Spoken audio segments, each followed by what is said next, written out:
Good evening and welcome back to the Australian Stock Market Show. My quote for tonight comes from Larry Elder, who said, "A goal without a plan is just a wish. Just wishing for something won't make it happen. Successful people set goals and work out what they need to do to get their goals. By setting goals and creating a plan, they create their own luck. This plan transforms a wish into your reality." So stay tuned as Dale and I have a goal to help you transform your wishes into your preferred reality, as we give you our upfront no BS discussion on all things stock market. For our main topic tonight, we take a look at one of the most important commodities right now and why we believe it's important to gain exposure to nickel and the best ASX nickel stocks. So stay tuned as Dale and I discuss some of the best Australian stocks to buy and plenty more. Hello, I'm Janine Cox, your host for tonight, and joining me is Dale Gillham, and we're Australia's most trusted stock market educators. Good evening. Hello. How are you? You're chirpy today. I'm super fantastic. Oh, I don't have to kick you under the table tonight to, fire you up. You'll still do that anyway. I can't because you put the heater between us. That's because that was a really good plan, I'm actually thinking of building a brick wall between us. It'll be that sort of, north and south or east and west Germany will be here, just to make sure I don't get kicked by you. Yeah. You've had a good week? Yeah, I have, thank you. And look, I was really excited today to talk to one of our staff who adopts cats. He adopts cats? Yeah, I thought that was really nice. He adopts them from the homes and then they all have some sort of issue and tries to work through what their issues are or looks after them while they go through operations and then helps the place that they got them from find an owner who really wants to have a cat and look after it for life. So I thought that's beautiful, isn't it? That is nice. I'm allergic to cats, so I can't have that. Well, look, maybe a dog, because, I was listening to a show the other night and they were talking about how the number of cats and dogs in the shelters has increased significantly. I know. During COVID, they had no cats and dogs left because everyone was adopting them. But what does that tell you? People they're not resilient enough to manage the behaviours of animals and make sure that, they have a good home. Well, can I say that some people are probably just lazy. They thought because they're at home they wanted companionship and then they had to clean up poop and stuff like that. And reality hits. The reality hits and they've got to pay for food, so reality hits. That's terrible. A dog is for life, not just for Christmas. That's what they say. Great. I love having dogs around a bit anyway. But before we get into our first segment for tonight, again, we're going to take some live calls on the show.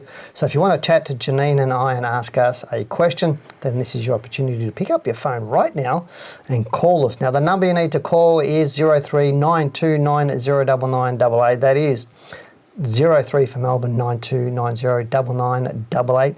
And to get things started, the first person to call into the show, as we do every week, right now, you will get a free copy of my latest book, Accelerate Your Wealth. So now Janine and I are super keen to chat to you, so make sure you pick up your phone right now. Get dialing. While we wait for you to call, it is the second Tuesday in the month, and this means that we take a look at the sectors in the Australian market. So let's get into the charts. All right. On the screen is the monthly watch list of the sectors in the Australian All Ordinaries Index, and how's that for me getting it without my glasses? Well done. That's all I can say. Do I get a gold star and an elephant stamp for that? Yeah. Just put your hand out and I'll give you a stamp. How do you like that? Yeah, I know you probably use a hammer. All right, now you can see there at the top. It's a yearly one. You've tricked me. Yeah, no, look, it's yearly. So we've got energy at the top, 28% up. It's holding itself quite nicely. Utilities is also in that order, 20% up. Consumer staples, down. It's dropped a bit, hasn't it, I think? 0.35%. It's still holding up all right, isn't it? Even though we've had holding up well. The market the way it's been the last 6 months. Well, I thought Woolies and Coles have been up really strongly, so that's why I'm sort of looking at that. Maybe I'm forgetting what there was when we saw it last month. But industrials, minus 1.89%, so still under that, in the red. Yep. Healthcare, minus 3.2%. I know that some of the healthcare stocks are have attempted to move back up again. We'll see if it's looking resilient. A lot better at the moment, Yep. Financials, minus 3.5% for the year so far. Materials, minus 4%. Not too bad. Communication services, down 9%. Interesting, consumer discretionary is still down quite a bit, minus 17% there. So Harvey Norman and JB Hi-Fi got hit pretty badly. Information technology down 24%. Now we know at one point it was down so strongly, around 40%. So it's good to see it coming back. It is coming back. Information technology has been one of the bigger gainers over the last few weeks, and we've seen some of those stocks do really, really well. But I just can't help thinking there's a lot of people trying to bottom pick with FOMO and things. They're trying to jump into those, and I think, I agree with you that the market's going to be a little bit more of a case of being more selective in what you're doing moving forward. And I think too many people are jumping in on stocks, trying to replicate yesterday's returns on those stocks just because they're a bit cheaper. Okay. Like Xero is one of them. A few people have jumped on, and I'm not saying Xero is not going to be a good stock. I'm just saying that they've been doing that. Yeah. But this shows you. I mean, how many people have been telling us all year that our market's crashing? But that doesn't say we've crashed at all, does it?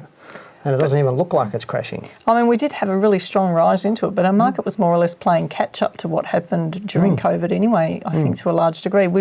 There's always a possibility that the market can pull back. Correct. And we've seen, 17% on our market recently, and it's in the order for a normal type of pullback.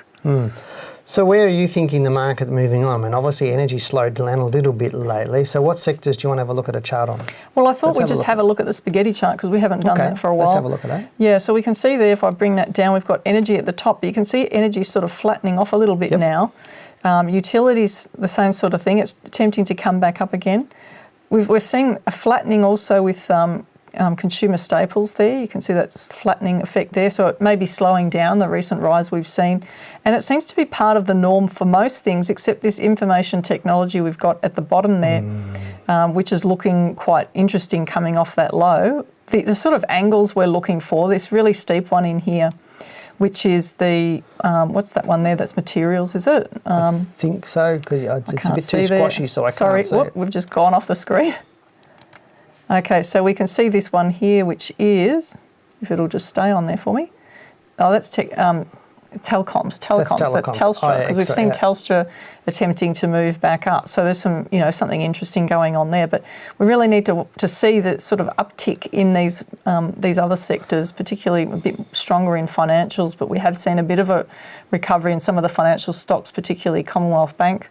ANZ's just holding back at the moment because of the takeover going on there. That'll slow it down for a little while. Yeah, one thing I'm seeing there is obviously June, where we had the low in our market. July was quite strong, up over 6%, but so far we've seen a flattening, and that's what we're seeing on that chart as well, is a little bit of flattening over the last week or so. So you're expecting the market to pull back for a week or two? Yeah, I'm expecting 1 or 2 weeks down in the market, and if it goes more than that, then we may not have seen the low. But are you expecting the RBA to raise rates next month? Oh, absolutely. I'm expecting them to raise them every month till the end of the year until they get. But where's the time or the spell to allow it to take effect? That's what I want to know.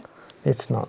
As I said in my market report yesterday, Janine, if only got a hammer, then everything looks like a nail, and that's what the RBA are doing. They keep banging the nail in, and they're going to get to 7% come hell or high water. Right. For the banks having their rates at 7%, the RBA rate will be a bit lower than that. But all right, so that's our take on the sectors in the Australian market, is it?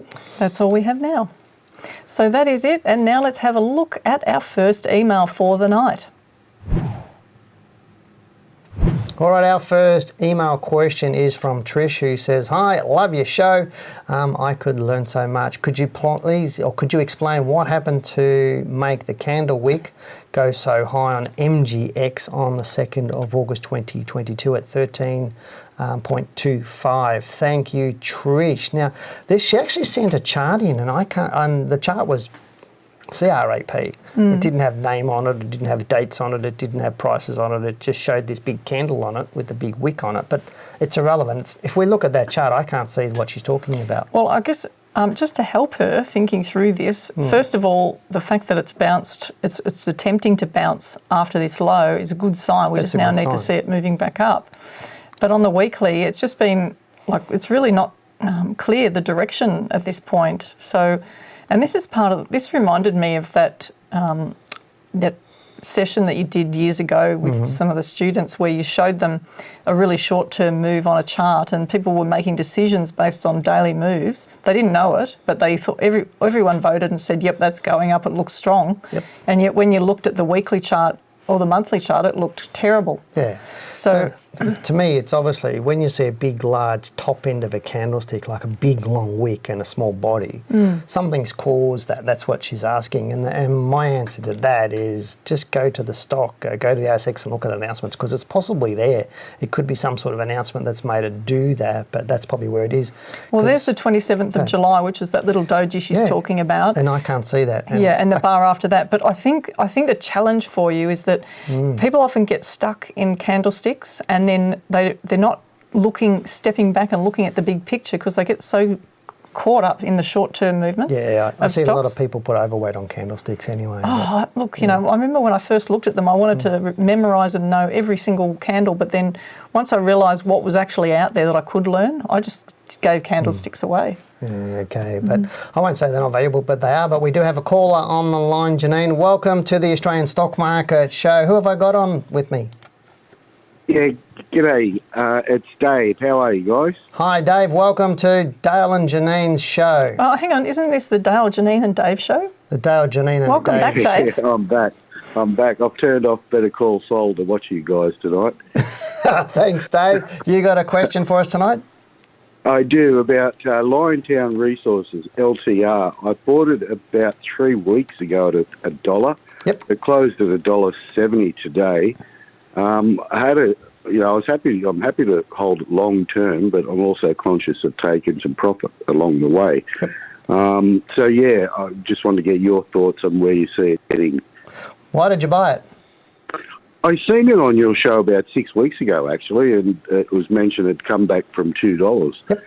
And, looking at the charter, and, it went to about 80 cents, and once it got to $1, I thought, well, it's on its way back. And luckily, since I bought it, it's pretty much gone up every day. Oh, fantastic. Have you got a good set of rules to manage it at all?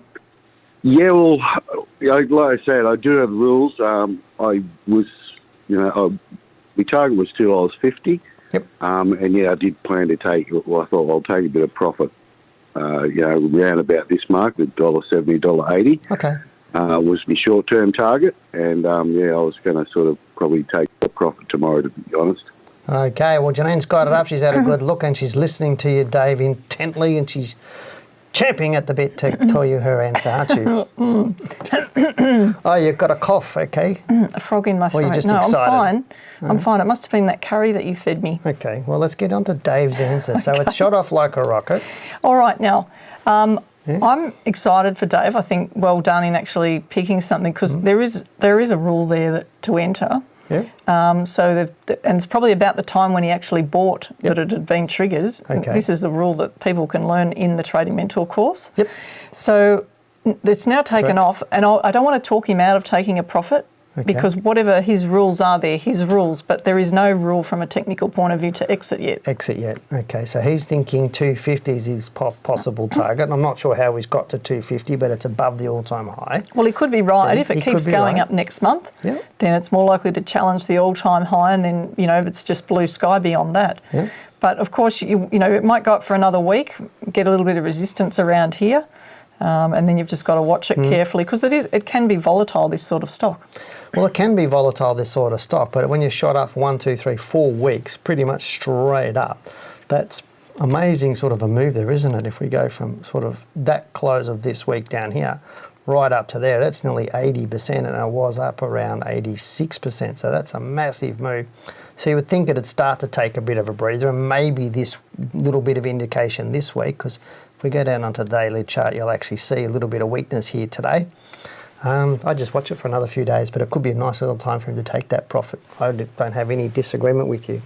How's that? Very good. All right. So that's LTR. Did you want to say anything else? No, I'm fine. You're fine? That. Yep. All right. We've got our next email, which is from Darren. Hi, Dale and Janine. Just want to get your opinion on whether or not it matches mine on buying Newcrest. Looking at the charts, and I notice it's fallen roughly 30% the last few months and 50% since hitting a double top 2 years ago. It's been trading sideways for a few weeks, and I can make a case for support around the current levels, but I see potential for a further fall to $15.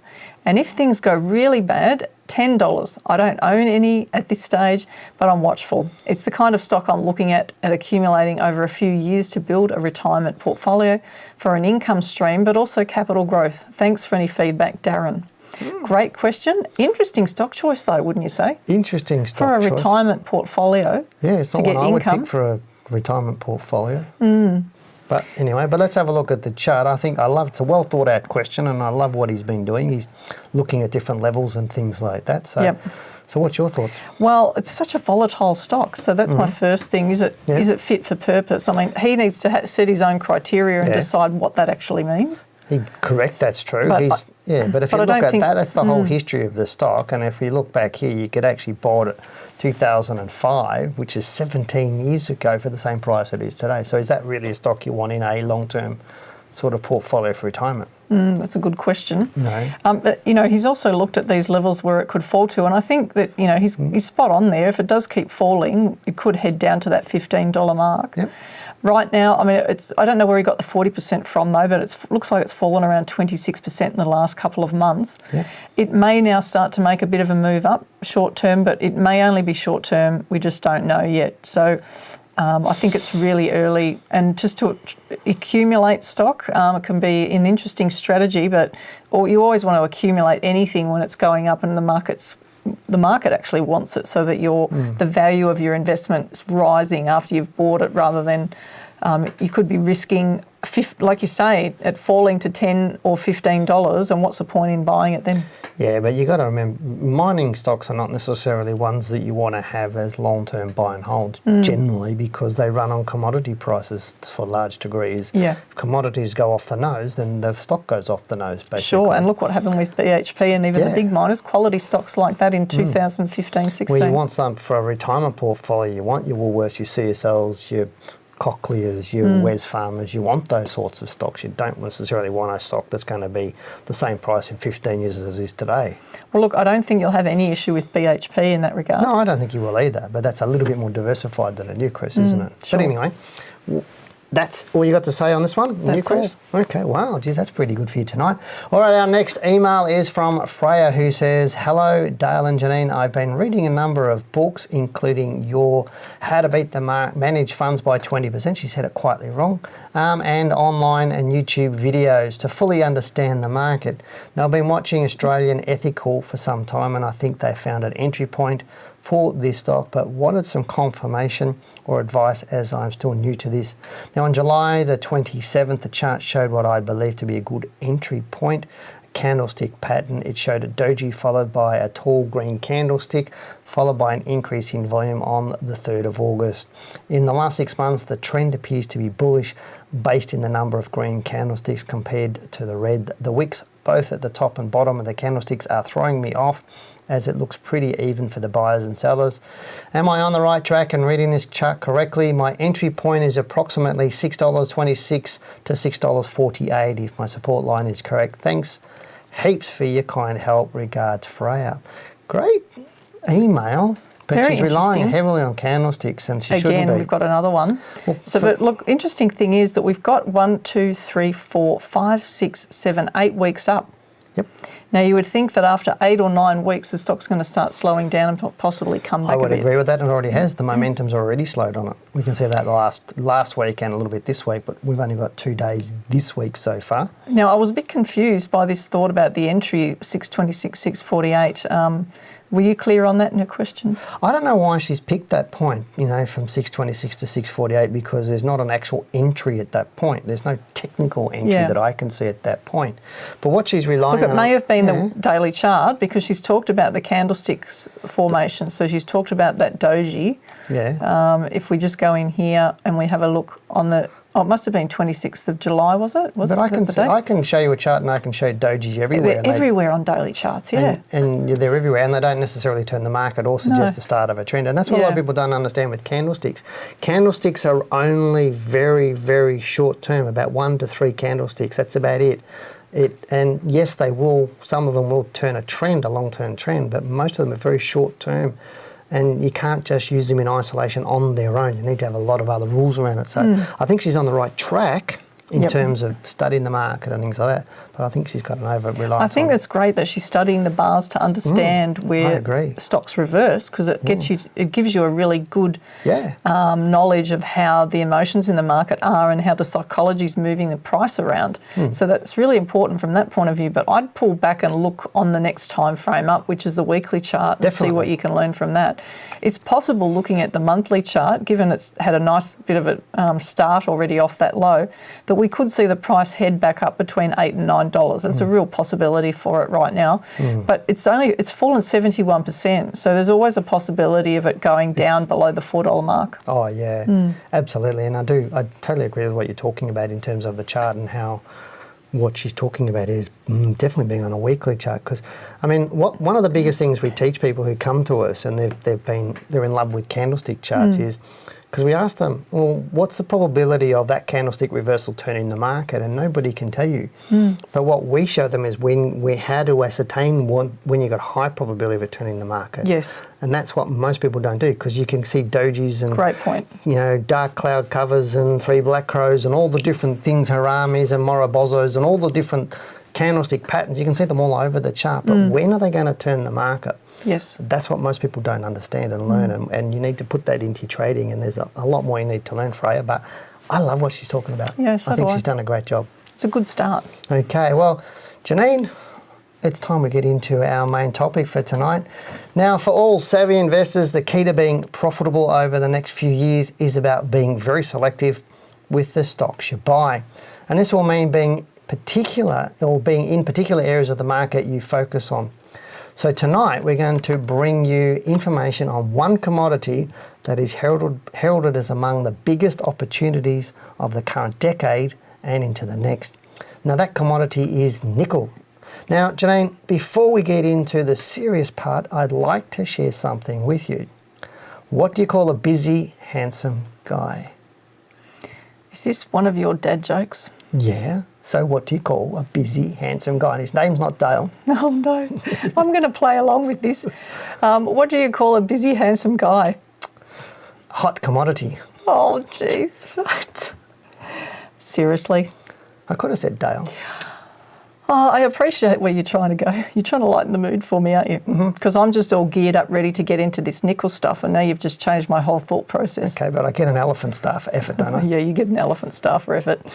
All right, let's move on, shall we? To set the scene for where increasing demand for nickel will come from, the big news at the moment is battery-powered EVs, which will amount to around 20 to 30% of global car sales by 2025 and could reach around 50% by 2035. Deloitte's previously forecast, their forecast was up to around 32% of the new car market by 2030. So what we're seeing is that the numbers have been changing rapidly in recent years, and COVID has helped this along. Now, who'd have thought that such great advances would have been made from what we all endured? Now, here's a fun fact, Janine. The Nickel Institute says that nickel is an element. Now, it cannot be created nor destroyed. Its attributes include corrosion resistance, high temperature stability, and recyclability, and it has a catalytic and electromagnetic properties which help achieve sustainability. Now, nickel is used in thousands of products and applications. How interesting.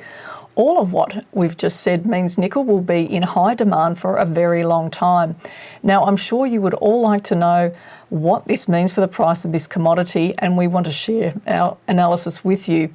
Our current analysis indicates that the price of nickel has the potential to double in coming years, so investors are wise to have some exposure to the boom. If you're focused on mainstream media, you'll focus on all the fear and drama they love to create, and not just in the economy either. What we know is that this fear they create's really a great distraction. Listen to the distraction at your peril, as this may be, cover up the best opportunities. Now, let's have a look at the chart of nickel. Now, historically, we can see the all-time high for nickel was $54,200 per tonne. It's had a rocky ride since then, although it has recently traded up to challenge the high. So Janine, in your expert opinion, do you think it will get back up to and possibly through the all-time high? The short answer is yes. Is that it, Janine? Since when have you ever given me a short answer? Yeah, very funny, Dale. You're right, it's probably a rarity. I do want to share that in the short term, when the fall concludes, the price of nickel is likely to head back to around 27,000 US dollars before rising to 34,000. The big challenge will be the 40k mark, but as you can see, there's good short to medium term growth of between 20 and 50% when the price ticks back up again. Now, would you like to share some tips on what our viewers can do to take advantage of a future rise? Yeah, that's fine. I can do that. Now, Janine, I'd be happy to. It's about looking for good stocks, not just any stock. Now, you may not be aware that BHP and IGO are two of the top 5 nickel stocks in the world. Now, BHP has investments in nickel across a number of countries, including Asia and Australia. And in 2021, they sold around 85% of the nickel they produced to the EV battery industry. And we know that nickel is used in lithium-ion batteries that power electric vehicles. This is such an exciting area. What's interesting is how a lot of people focus on lithium stocks to gain exposure to the EV boom, but that they should also be investing in the stocks with nickel exposure. Oh yeah, exactly. Now, given the projected growth in the EV market, the opportunity to continue to profit from gains in the commodities used is huge. And on top of that, you have battery storage for homes and businesses. Though what's more interesting to me is how globally more than 2/3 of the supply is currently used in stainless steel. Now, considering the potential for the price of nickel to rise, I hope you've got a good set of stainless steel pots and steak knife, Janine. But don't rush out now, as price of nickel has recently fallen. However, growing demand over the long term, prices will rise over time. Yeah, so when we see that irresistible offer of getting those free steak knives on the TV at 2 a.m, so we should jump on it. Yeah, Janine, you don't miss a trick, do you? With what happened during all the COVID lockdowns, I banned my wife from shopping shows as the doorbell just kept ringing with deliveries. I was wondering what she was doing with delivery drivers. Well, Dale, I think that your wife's actually trained the delivery guy to knock instead now. Let's get back to something interesting, shall we? On BHP's website, they show how a 60 kilowatt hour MC811 battery is supposed to be capable of pushing the EV driving range beyond the 500 kilometre mark. Wow. And each battery needs 5 kilos of cobalt, 5 kilos of manganese, 6 kilos of lithium, and wait for it, 39 kilos of nickel. And nickel will play an increasingly important role in many other low carbon technology or energy technologies. What's really exciting is because it's an element, it's fully recyclable. Now, this sounds like my kind of investment. Yeah, you do love a good recycle, and I'm surprised you've not recycled me. But I think I better keep my mouth shut, as you might get some ideas. So how about I distract you and say, let's get into the stocks. Yeah, I've been waiting with bated breath for you to say this with pleasure. What's bated breath really? Like, are you supposed to be catching fish in your mouth or something? Or I'd normally know, to me, I'm always saying you're champing at the bit to get into the stock. So how about we just get into the charts? I don't know where you got the fish one from. Bated breath. You added that into the script after, didn't you? Bated breath. Yeah, bated breath. That is it for our topic tonight. We've got to get into the stocks. No? Oh, shit. All right. That threw me. I really did. Okay, let's look at the chart now. BHP I've got there on the screen. You can see there that we've got $198 billion worth of BHP. That's what the company's valued at the moment. Now, BHP has actually got the world's largest development-ready nickel, and it's going to begin first production in 2025. Holy moly. Isn't that exciting? It's not too far away. So, that's really interesting to me. From the charting perspective of BHP, you can see there long-term that while it's been super volatile since COVID, it's actually just holding up at the moment quite okay. So we're seeing it trade sort of just under the $40 mark. I don't know that it's finished going down yet. We can't say that right now. Yeah, we can't say that, but I know your long-term perspective on BHP is bullish. That's right. Short-term at the moment, it's still a bit bearish. That's right. And look, there is a risk, and I've said in previous shows, there's still a risk of it going below this low. Yeah, it is. But until it starts trading down that way, I'm still just holding out and thinking, well, maybe it's not going to. Time to sit on your hands with BHP at the moment. That's right, exactly. So, anything else you want to say about BHP? I mean, look, this is a great stock, and it's moving into a new era. Obviously, it did what it did with Woodside. It's now doing a lot of other things at the moment. It's trying to position themselves for the next 50, 100 years into where the earth is moving and where getting into more renewables and getting out of dirty stuff, like oil. Oh, look, I just hope that it never gets taken over, because this is so important to Australian super funds, this stock.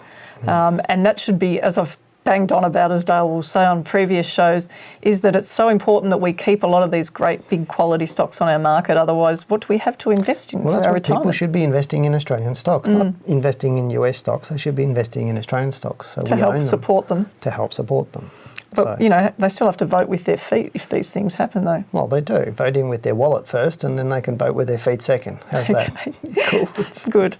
All right, now, next is IGO. Now, interestingly, the BHP and IGO are in the top 5 biggest nickel miners in the world. I know, that's right. So that's just really, the thing that struck me. I didn't think IGO was one of the top 5, but yes, it is. It's a $9 billion company. Now, IGO bought Western Areas and ended up with the Odysseus mine, which is a fantastic mine. But it has quite a few projects, but they're different sort of a grade potentially, I think, to BHP's. Yep. But look at how it's actually traded up so strongly. It hasn't tested this low yet, so it's about being patient. We don't know that it's going to go up and continue to rise just yet.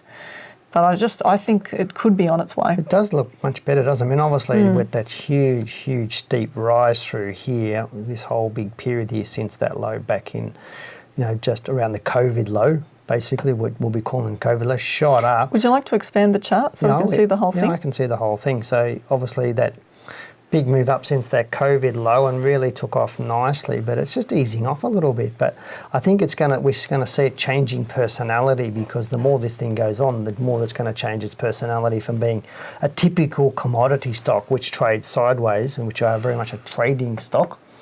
So, but if it how does a stock change its personality? Well, it gets bigger, more liquidity in it. It starts taking on more things. So, like BHP, they acquire more other businesses and get bigger, etc. So, and because BHP was, basically a mining stock, wasn't it? What's interesting to me is I had a discussion with someone who was a huge fundamentalist some years ago, and they said that, this stock had gone through transitions, it had gone through acquisitions, it had gone through demergers and all sorts of things along the way.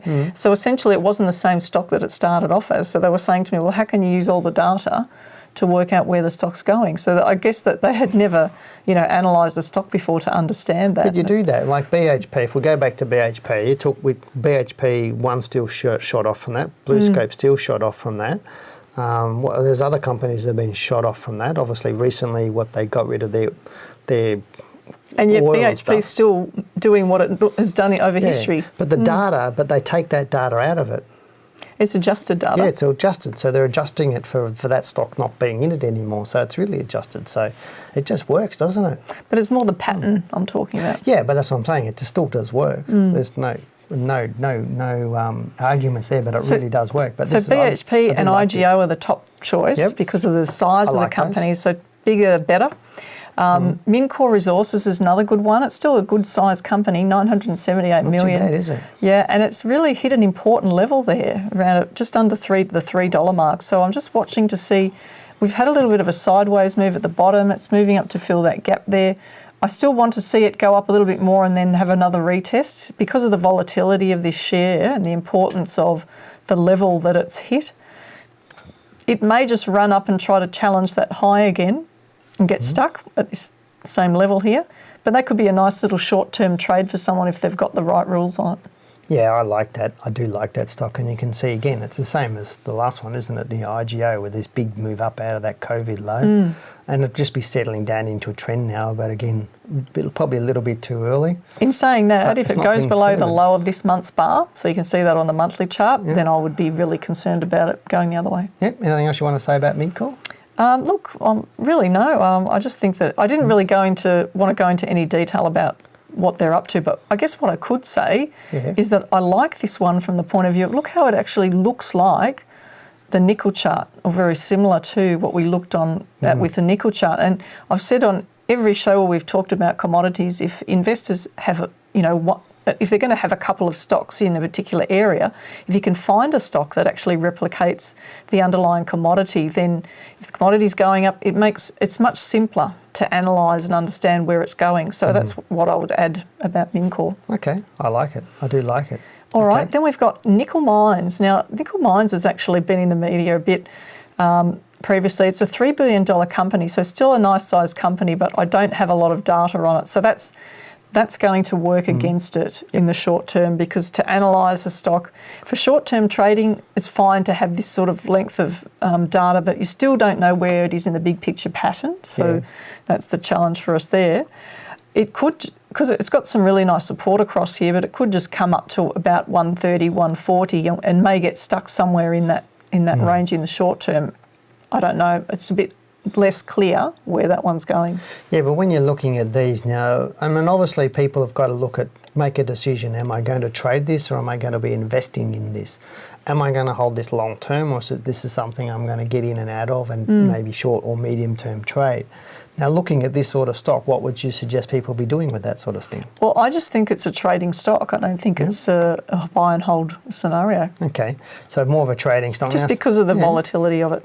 Yeah, so you want to show people what you're talking about? Well, I mean, you have to take every single move as being part of it. It might not be typical, but just because if it's done it once, it could do it again. So nearly 38% on in 1 a week. Wow. Right? So that's something to bear in mind there. If I go and have a look at another week, we've got this long bar down. That was nearly 20% in a week. Yep. So that's what you've got to understand about this particular share. But people will look at this and go, well, okay, it was there, and now it's here. Now it's up 29%, nearly 30%. Yeah, so they're just looking at the upside, not the risk. So they'll be getting people going, oh, that's going up. And they'll get FOMO thinking they're going to miss out, and they're trying to capture that profit, but then they forget about these sorts of downside risks. One of the things I've noticed on there, you have a look at the volume through here back in 2019, 20 it started picking up, 21 it's picking up, and we've seen here since obviously COVID was around here, that big run through there. It's getting a little bit more consistent through here, a little bit higher volumes, 69 million there, moving on to 51 million, 47 million, this was a bigger one here, 118 million. So the more we get a volume in this, the more steady, the less volatility will probably happen into this stock, because the more volume means the more participation it's in, so the less knee-jerking reactions you're going to have around all this one.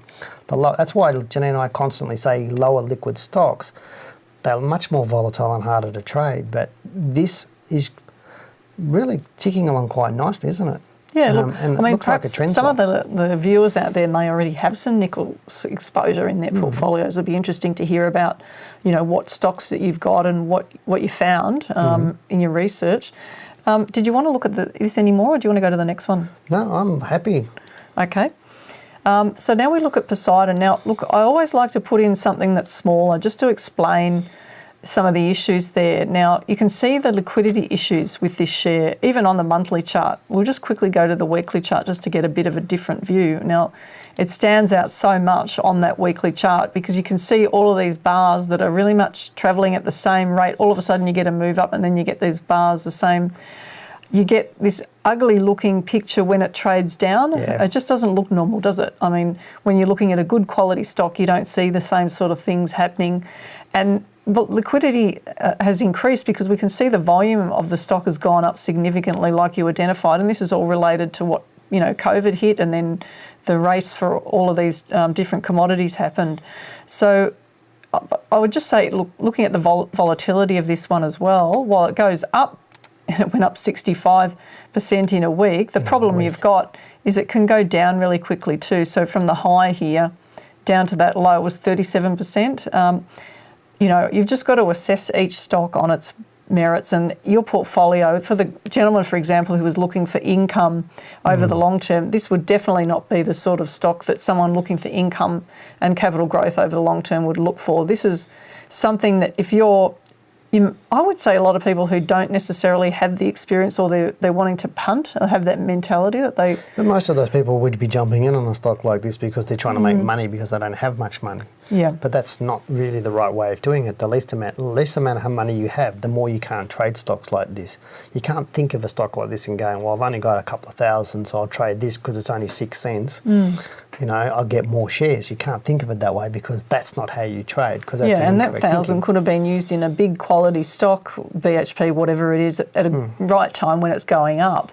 And then that gets your mindset into then potentially building up that position with more capital once you get it. So if you're looking at a stock like this, what sort of portfolio should you have before you start looking at a stock like this? Well, I would say you'd have an almost full portfolio. So you might only have one position left or something like that, and then you're searching, but you would want to do a really good comparison of lots of different stocks, not just pick anything to put in there as that higher risk one. But I don't know, I'm just really against these sort of stocks for people, especially for beginners. I wouldn't. Oh, yeah, for beginners, absolutely. So for this sort of stock, you want, as you said, one position. So you're going to have a whole lot of good stocks in there, big stocks in there, maybe some more, 50 to 100 on the market, and have a good portfolio already making money.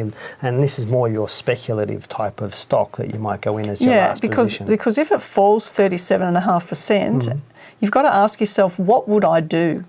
How would I manage my position? You've turned around, you've had the stock for weeks, you've probably told your friends how great you've done on the stock and how much it's gone up, and then all of a sudden it pulls back massively. What do? The people... Well, you don't tell your friends because you're losing again. Yeah, well, they probably don't have an exit strategy, and that's part of the challenge, isn't it? Yeah. When you bought the stock, you need to know how are you going to get out, and then it's just continued lower again. People would have been thinking through here, it'll come back up again. But then it actually went even further. So probably they were down 50% from that high. Well, when you brought this stock up and it says Poseidon, okay, straight away that brought back memories for me. Oh, really, yeah. Not just because of the 80s movie, The Poseidon Adventure, but Poseidon and Ariadne were ones that just creamed people, took people's money back in the 80s. They were very big. And if people can go back and Google the 80s, and most people probably forgotten about it, and I'd like to forget about the 80s for some of the things I wore, but Poseidon was one of those stocks. It's probably not this. It's not this stock, but there was a Poseidon that basically took everybody's money, and same with Ariadne, which was that Christopher Skase and stuff like that was involved in all that sort of stuff. It was all around that, Alan Bondier and all that sort of stuff. But it's got a sad name, hasn't it, Poseidon? I think they should have a much more successful sounding name, wouldn't you? It'd be great, wouldn't it? Thumbs Up Nickel or something like that. Maybe you could recommend that to the company and see what they say. I could hope so. But if you're enjoying the show, give us a big thumbs up now anyway. But just to sum up, what we're talking about is long-term nickel. Yep. So we're thinking, the next decade, nickel will be doing really, really well. Looking at some of the bigger stocks, if you're more of a beginner, don't get into some of these smaller stocks, but go for your IGO and your BHP. Yep. Looking at them, but not quite right now, but possibly in the next few months. Even the Mincor? Even Mincor as well. Yeah. So those three, have a look at those and put those in your portfolio. Not now, but in the probably next few months by the way they're looking. Yeah, but when they start moving up again, be careful with that. So stay tuned for those anyway, but that's our take on nickel. How's that? I was just trying to think of what the commodity was. Now, before we get into our next email, I do hope you have your phone ready and have been patiently waiting for the opportunity to call into the show to ask Janine and I your most burning question. Now's the time to get dialing. The number you need to dial is 0392909988. That is 03 for Melbourne, 92909988. So get dialing now. While you call us, we will get into answering the next question, so call now.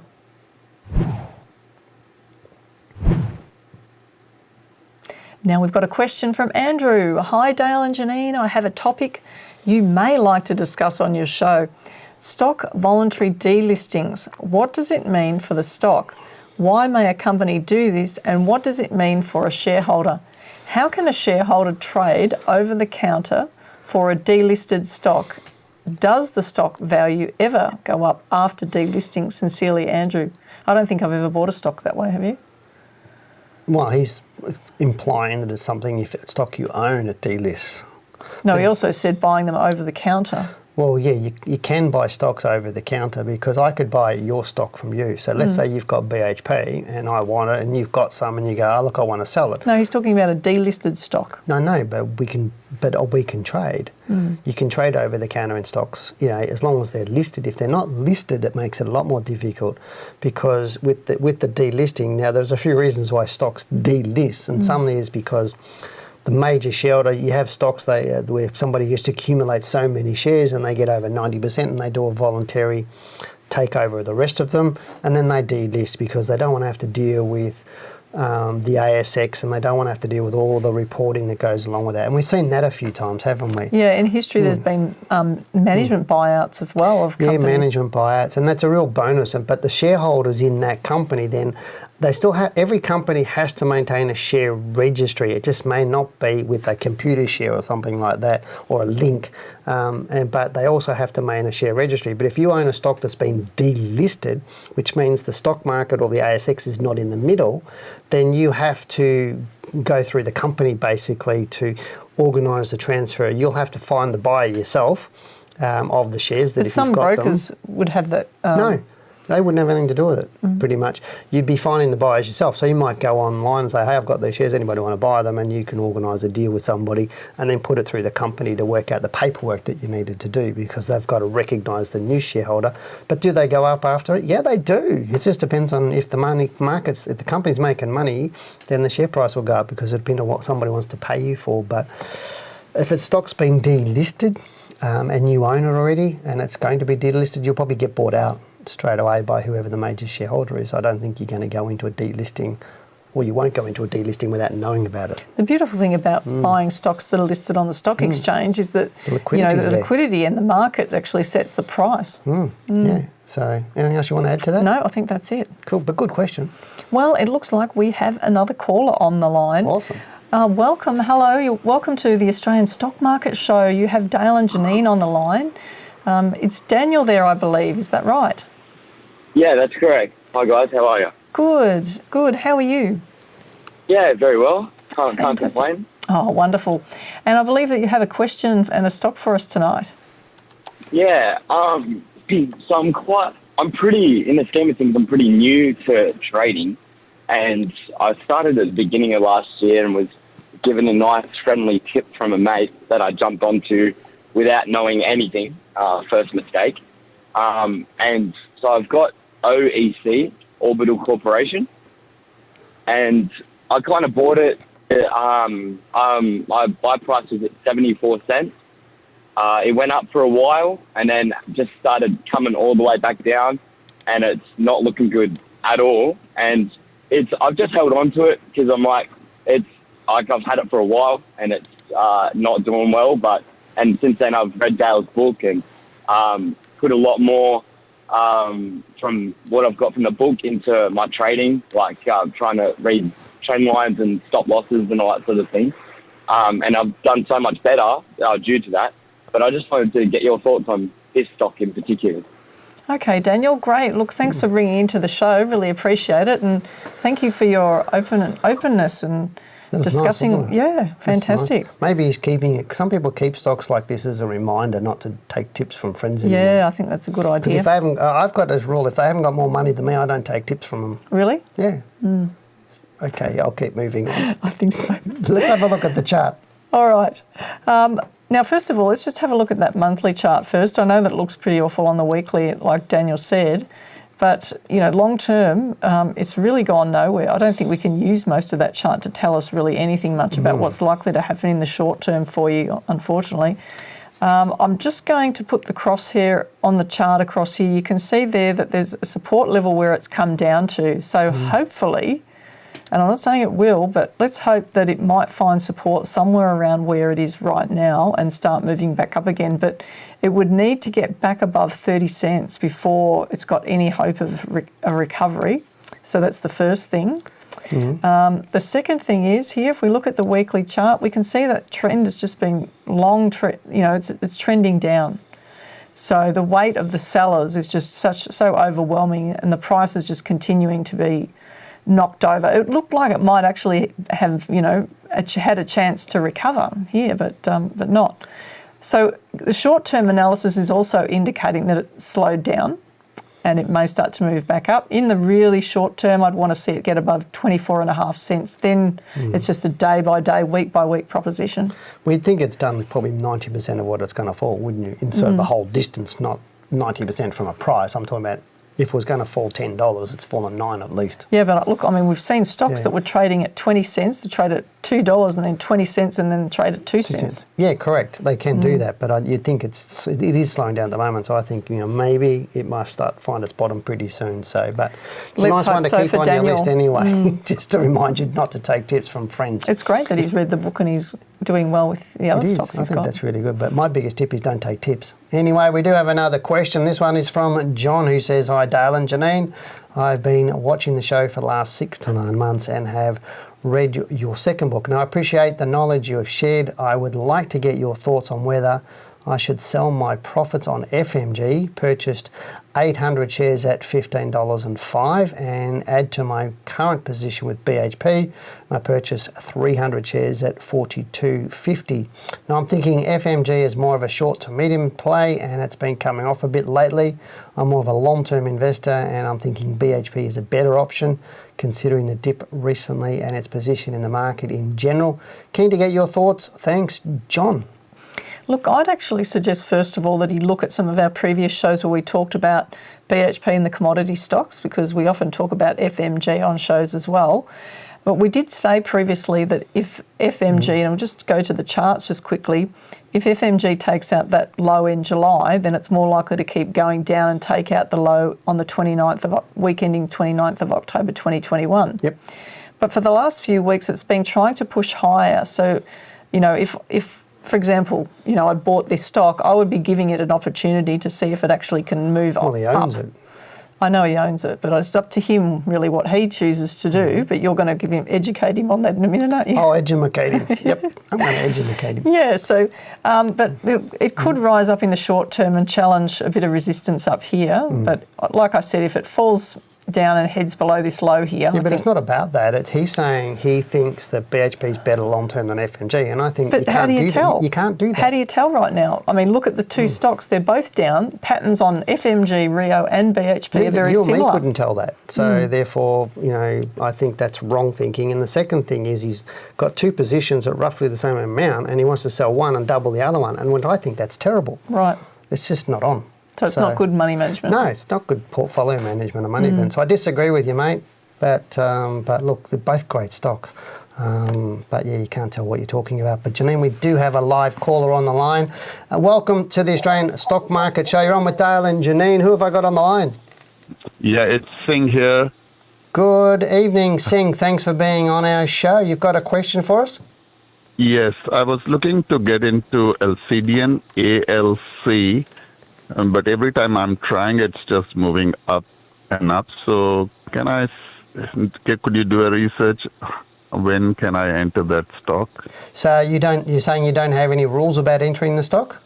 I do have some rules. Yep. What are they? Not. Okay. I'm thinking when it goes down, that's when I'll get into it. Okay. And why does this stock interest you, Singh? Yeah, it's a software company which gives all the software to the hospitals. Okay. So. Yep. Has it got fundamentals or anything, or what did you look at? It has come down from 40 cents down to 17 cents now, 17 and a half. Yeah. And its fundamentals suggesting it's good. Yeah. Yes. Okay, fantastic. Well, I'll get Janine to have a good look at this stock for you. Thanks for calling into the Australian Stock Market Show. Right. Oh, well, I think we should go straight to the charts, don't you? Go for your life. All right. So just having a look at for Singh at this stock, the interesting thing is, jeepers, it's fallen a long way. That's the first thing you notice, isn't it? So incredible that it's fallen that far. And it may have actually finished the run. It's possible. However, like you say, he's trying to get into it, but it just keeps going up. But it really hasn't retested. So I don't think he'll be too disappointed in this thing, because if you look at the history of the share, it goes up, goes down, goes up, goes down, all the way through here. Same thing, goes up, goes down, and eventually has a big long run. So most of the time, stocks will come off their lows and eventually come back a bit. But if you've got a medium to long term outlook and the fundamentals are good, what's the difference? This is not a medium to long term stock. I know that, but what's a difference of a few cents? Look, I don't know that that's the point. I don't think that's the issue here. Isn't it? I think the issue is he's trying to get into a stock that's rising, but he wants it to wait until it falls But when it to starts buy. to fall, when is it going to hit the bottom?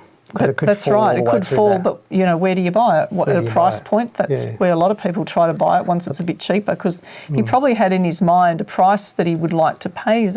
That's possible that you thought that thing, and then it's gone beyond that point. So now he doesn't want to buy it because it's above the price he wanted to pay. Yeah.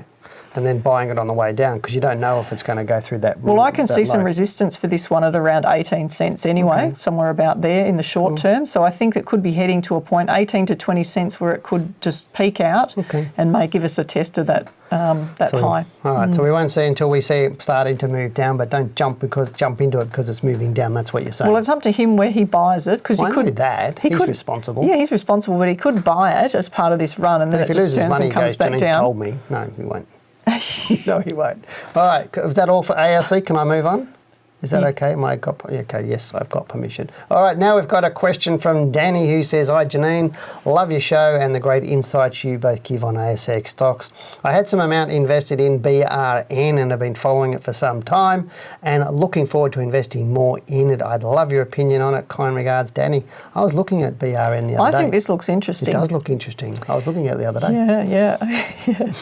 Okay, so I mean, it had this massive rise. I think the concerning thing is it's not a stock for everybody. No, it's not. And from probably most people. Now, it's had a 67% fall. It didn't take long to get there.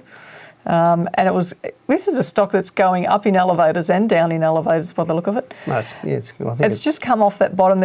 On the monthly, there's no real indication about the direction when we look shorter term to see where it's going. It has started to come off that bottom. I just say that, look, until it really gets through there, those highs, you don't know where it's going to go to, and then it might only rise for the short term. That's the issue with it, I see. Look, I do. And I mean, obviously it's had a lot more volume in the stock this year since that high, and which is really, really good. But most of that volume has been downward volume for the price moving down. So, but what we find is the people looking at the stocks, often people looking at stocks aren't educated and experienced enough to trade the stocks they're looking at, and this is what we're seeing with the last one. I think that's and the last one. And it's harder to pick entries on stocks like these as well. Very much harder. So if we just have a look at it for a minute, just say it did get above there. I mean, it could go 40%. It's possible. Could. Might only go 20, but who's scoffing at that? But it's just as having a different set of rules potentially as well for a stock that is as volatile as this. Good entry and exit rules. That's what we need for this stock. But we are liking BRN at the moment, but not quite now. Anyway, we do have another email, and that question is from Daniel, who says, "Hi Janine, what's your opinion for long-term outlook for IHL? Now, after recently engaging with Curia to potentially commercially manufacture their flagship product, IHL-216A, kind regards, Daniel." Do you know what that is?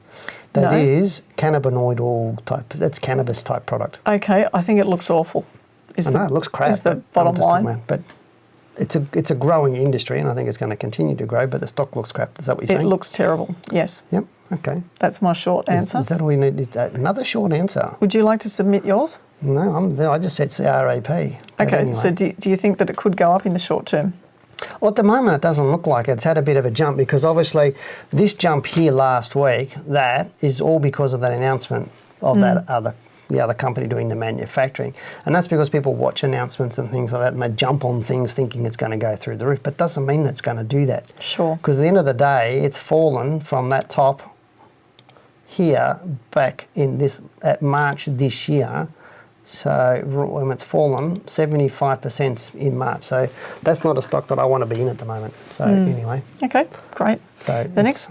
Oh, sorry. No, go for your life. I should be a gentlewoman, shouldn't I? So I think anybody buying this now is smoking something. I was waiting for that. The next question is from Donna. "Hi Janine, I'm a regular podcast listener and YouTuber to your channel with Dale. I also got a lot out of Dale's free book and I'm waiting the one advertised. Great. I find yourself and Dale's approach fantastic. It's a no BS approach I like the most, and I've been learning for the last few years. I am on the disability pension and received an allowance and have invested a small portion of it. I subscribe to a newsletter and have acted on some tips after serious consideration. 2 questions. How does the US stock market affect the Australian market? And if I only had ASX stocks, is that affected? My concern is the US has deteriorated a lot and in the future probably won't be the power it once was. I know it's a bear market and the US and us may go into recession. If you believe what you read, that's so true. Thank you, Donna. Well, great question and thinking outside the box. Thank you very much for that, Donna. What are your thoughts there? I've never bought a US stock in my life and don't intend to. Right. So it won't affect That's not a good Australian. answer. Why not? Because It's showing how confident I am in do Australian you stocks. think that the US market affects the Australian market? It affects our psychology Yep, because the big end of town watched and they want to follow everything in the US, where it really doesn't necessarily. We follow a little bit more Asia. I mean, we do follow the US market with bigger corrections. When I say follow, it's not always timed exactly the same, but generally the bigger falls occur around the same time. Yeah.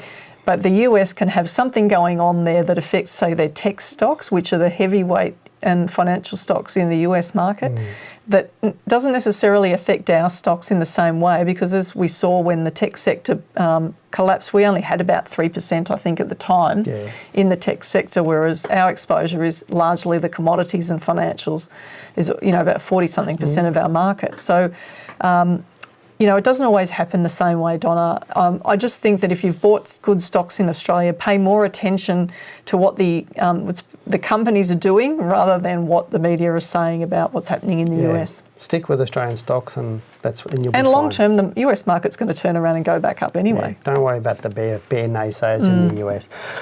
Okay, Janine, well, that is our thoughts on the ASX and the Dow Jones and the American market. Now, I did want to say thank you to everyone who's taken the time to comment in the YouTube comments or has taken the time to email us. Now, we do appreciate your feedback.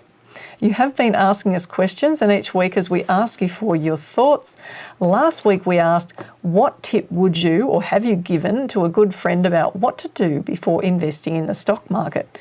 Now, there were 2 particular responses that struck a chord.